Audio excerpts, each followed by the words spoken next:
पपीता एक ऐसा बेमिसाल फल है कि जिसकी बहुत सी खूबियाँ हमारे मैदे के लिए, हमारी स्किन के लिए, हमारे बालों के लिए ये बहुत ज़्यादा फ़ायदेमंद चीज़ है।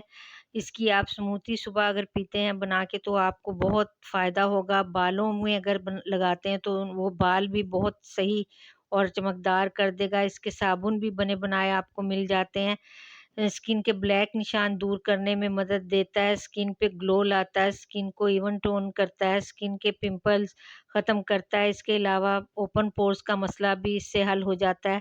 तो पपीते के हमारी सेहत पे बहुत से फ़ायदे हैं। अगर हम इसको मुसलसल इस्तेमाल करें तो हमारे मैदे में जो भी कोई प्रॉब्लम है उसको सही करेगा और हमारी सेहत बिल्कुल सही हो जाएगी। और इसके हमने पीस कर लिए हैं पपीते के, इनको आप ग्राइंड कर लें और इसके फ़ायदे आपकी स्किन पे इतने बेमिसाल हैं कि आप अपने चेहरे पे लगाएँगे तो आप खुद हैरान रह जाएँगे कि ये आपके चेहरे को इतनी शानदार चमक देता है कि आप कोई भी चीज़ इस्तेमाल करें तो नहीं होगी। हमने पपीते को ग्राइंड कर लिया और इसमें हम चावल का आटा 2 चम्मच शामिल करेंगे।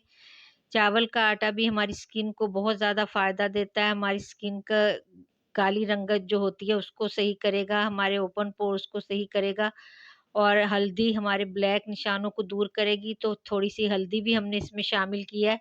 तो ये सब चीज़ें मिला के आप इस तरीके से मिक्स कर लें, बहुत आसानी से इसका ये मास्क तैयार हो जाता है और इसके बेहद फ़ायदे हैं कि आपकी अगर आप चाहते हैं कि चमकदार स्किन हो, तो ये आपकी स्किन को एकदम चमकदार कर देगा। इससे ज़्यादा चमक किसी चीज़ से आपके फेस पे नहीं आएगी जितनी पपाया से आती है।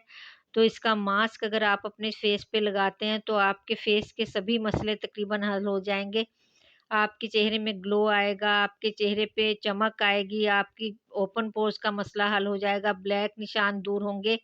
तो इसको अपने फेस पे और हाथों पे लगा के गर्दन पे आप छोड़ दें 20-25 मिनट के लिए। उसके बाद अच्छी तरह ठंडे पानी से इसको वॉश कर लें। हफ्ते में 2 बार भी इस्तेमाल करें, 3 बार इस्तेमाल करें। एकदम आपकी स्किन में ग्लो आ जाएगा। मेरे चैनल को ज़रूर सब्सक्राइब कर लें, वीडियो को भी ज़रूर लाइक और शेयर किया करें। अगली वीडियो में फिर मिलते हैं। अल्लाह हाफ़िज़।